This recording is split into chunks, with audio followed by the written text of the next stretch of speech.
Compétition et unité. Un petit sujet qui me tient à cœur depuis un petit moment. Et en fait, je voulais revenir un petit peu sur des approches très faciles d'ailleurs à comprendre, des approches spirituelles de la compétition. Parce que parfois, je vois sur des réseaux sociaux des gars qui sont super fiers de faire la compétition. Et je voulais mettre ça un petit peu en perspective par rapport à l'unité. Alors pour ceux qui ne savent pas, l'unité, c'est le fait d'être un, tout simplement. Donc c'est un concept spirituel un peu basique, avec lequel vous pouvez vous référer dans ma vidéo sur le divin, si vous voulez. Sinon, juste, c'est le fait d'être un.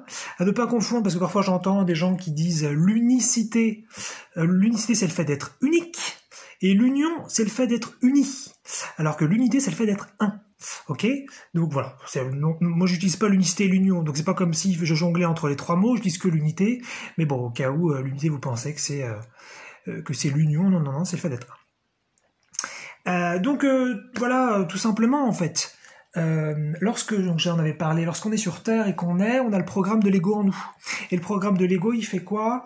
Il met une distance directe avec l'autre. Et il nous fait croire qu'on est séparés les uns des autres, et que en plus de ça, il faut se méfier, qu'il faut se défendre et qu'il faut attaquer. Compétition! Et donc en fait, on a un petit peu bâti nos sociétés là-dessus, puisque c'est l'idée que on est dans une dimension où les choses sont limitées, et donc il va falloir un petit peu se battre pour ça, et donc il va falloir aussi les mériter. Plein de concepts qui sentent pas hyper bons, même si je sais que la majorité des gens sont d'accord avec ça, donc ce n'est que mon point de vue, ce n'est que ma vérité, je veux offenser personne. Mais la compétition, c'est l'idée que je vais donc essayer de détruire l'autre, que ce soit symboliquement, que ce soit légalement, que ce soit même dans un esprit sportif tout à fait relativement bien vu. Mais c'est cette idée, je vais être le meilleur, ou en tout cas le meilleur possible, et les autres en espérant qu'ils soient en dessous de moi, d'accord? Et ça, c'est très très très très loin de l'unité. Mais c'est exactement le jeu de l'ego. Donc quand vous êtes super fier d'être le numéro 1 sur un sport, un jeu, un milieu financier, il n'y a pas de souci avec ça, c'est une expérience absolument valide, absolument légitime, mais vous êtes typiquement dans l'ego, vous êtes un petit peu dans une sorte d'anti-divin, même si tout fait partie du divin, évidemment, mais c'est une expérience d'illusion. Et voilà, donc sachez simplement, si vous vous intéressez à la spiritualité, que bien que la compétition, encore une fois, puisse être une expérience intéressante en tant qu'étape, à un moment donné, c'est juste intéressant de regarder ça en face. Si vous aimez détruire les autres, ou si vous aimez être le meilleur et que donc les autres soient moins bons, vous êtes encore un petit peu coincé dans la séparation, dans je suis différent de l'autre et je suis meilleur. Voilà. Donc bon, il n'y a pas de souci avec ça. On a encore une société énorme là-dessus, que ce soit par rapport à plein de choses. Donc j'ai dit le sport, ça pourrait être donc l'argent. Ça pourrait être tellement de concepts, ça peut être inventer la meilleure technologie qui soit. Et puis moi j'en ai un petit peu encore au fond, évidemment, il y a une petite partie de moi quand même qui a peut-être un petit peu encore envie d'être meilleure et qui peut être un petit peu jalouse de temps en temps, effectivement, de la réussite des autres. Donc il n'y a pas de souci, je peux l'admettre, mais c'est pas un truc que j'ai envie de développer, c'est pas quelque chose que je souhaite consciemment mettre en avant. Que ça fasse partie de moi et que cela s'exprime, c'est comme ça, spontanément, c'est très différent de vouloir ensuite faire une activité pour mettre ça en avant. Parce que personnellement, j'ai toujours trouvé et là je vais donner un avis extrêmement subjectif, voilà, donc c'est pas du tout la vérité que je donne, mais personnellement j'ai toujours trouvé que par exemple les Jeux Olympiques ou les tournois de sport, tous confondus, c'était quand même assez malsain, parce que à la fin il va y en avoir un sur le podium qui est au top du top, ou 3 dans le cas des Jeux Olympiques, mais le nombre de gens qui ont perdu et qui peuvent être très bons aussi, je trouve ça très très très très bizarre.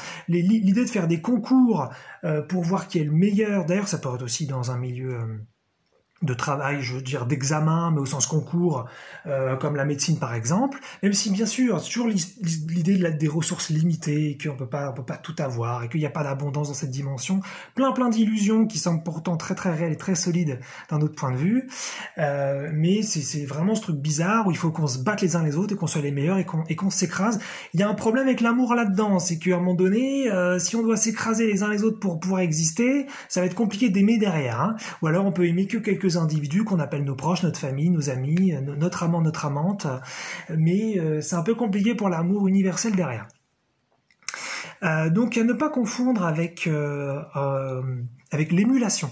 Parce qu'effectivement, il y en a qui vont dire, oui, mais la compétition, ça a quand même un énorme avantage, c'est que ça peut être très inspirant et très, donc, ça peut faire preuve d'énormément d'émulation. Effectivement, si vous aimez beaucoup un sport, par exemple de combat, et que vous rencontrez quelqu'un qui est excellent sur ce sport de combat et meilleur que vous, et que vous êtes dans un esprit sportif comme lui, et que vous êtes très bon enfant, effectivement, à ce moment-là, grâce à la compétition, grâce à la rencontre avec cet adversaire qui est supérieur à vous d'un point de vue compétence, eh bien, vous allez pouvoir progresser et donc devenir vous-même meilleur. Donc, de ce point de vue-là, il peut y avoir effectivement une inspiration, une émulation, une amélioration de soi, et ça peut être positif. Mais en général, c'est très borderline et ça peut très vite tomber dans la jalousie ou très vite tomber dans la compète de la volonté de destruction de l'autre, même si c'est une destruction peut-être un peu inconsciente, en général, c'est là.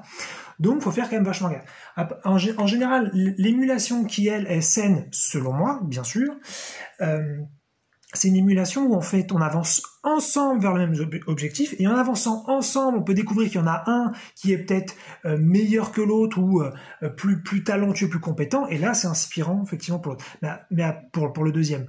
Mais à partir du moment où vous êtes de toute façon il y a un adversaire, c'est très compliqué de sortir de l'ego parce que l'ego il adore ça, il adore créer de la différence et ensuite faire des comparaisons de partout et sortir de l'unité, sortir du divin, en tout cas se faire l'illusion de sortir du divin puisque on ne le quitte jamais. Et puis donc un dernier truc aussi, si vous vous intéressez à la spiritualité, si vous vous intéressez à l'amour inconditionnel, si vous vous intéressez à la joie sans objet, si vous vous intéressez à toutes sortes de sujets comme ça, un petit peu de sérénité constante, de l'abondance, de l'abondance sans effort, des sujets bien qu'un petit peu abstraits encore sur Terre aujourd'hui, mais en tout cas des directions qui sont intéressantes. La compétition, c'est a priori en dehors de ça, parce que quand vous faites de la compétition, admettons que vous arrivez premier, vous êtes jamais tranquille, parce qu'une fois que vous avez gagné cette compétition, il y en a une autre qui arrive après, et il y a quelqu'un qui va vous challenger, et il y a quelqu'un qui va vouloir essayer de vous battre, et vous devez toujours garder votre place, et vous devez toujours défendre votre position. Donc on est quand même sur quelque chose où vous n'êtes pas tranquille du tout, de toute façon. Il n'y a pas a priori, à moins d'inventer quelque chose de tellement brillant que personne n'arrive à votre cheville, et encore, il suffira peut-être d'attendre quelques dizaines d'années pour que simplement quelqu'un invente quelque chose par-dessus, puisque en général on progresse sur ce que les autres ont bâti, eh bien, de toute façon, la tranquillité sera un petit peu éphémère. Donc, soit après c'est votre délire de faire un peu la guéguerre, et moi je peux tout à fait me reconnaître un petit peu là-dedans sur certains points, mais ça c'est votre délire un petit peu de vouloir abîmer l'autre, de vouloir détruire l'autre, de faire un peu la guerre, d'être un peu le meilleur, mais à un moment donné vous serez jamais tranquille avec ça, vous aurez jamais une joie inconditionnelle et vous serez toujours dépendant du résultat.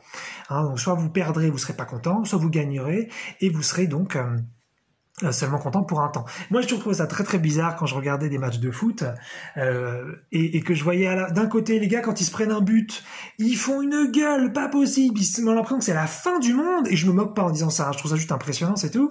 Et puis de l'autre côté, quand ils marquent un but, c'est génialissime, c'est le festival, tout est ok. Mais la dépendance de ouf de l'environnement, la dépendance de ouf du résultat pour être heureux, on est très très très très très loin de la joie inconditionnelle. Et puis au-delà de ça, même quand enfin on a gagné la Coupe du Monde, par exemple nous les Français ou un autre pays, et ben derrière, voilà, c'est seulement pour 4 ans, et puis ensuite on se fait détrôner en général, et puis hop c'est terminé, c'était éphémère. Donc voilà, la compétition, ça peut être marrant, il peut y avoir de l'adrénaline, mais il y a moyen d'avoir aussi de l'adrénaline et de vivre des grandes aventures et des choses très très très puissantes sans la compétition. Voilà, c'est pas une vidéo anti-compétition, il y a aucun souci, puisque encore une fois on est une société qui la met énormément en avant. Mais c'est juste, voilà, c'est a priori relativement incompatible avec un réel amour, avec une réelle profondeur qui vient dans la spiritualité.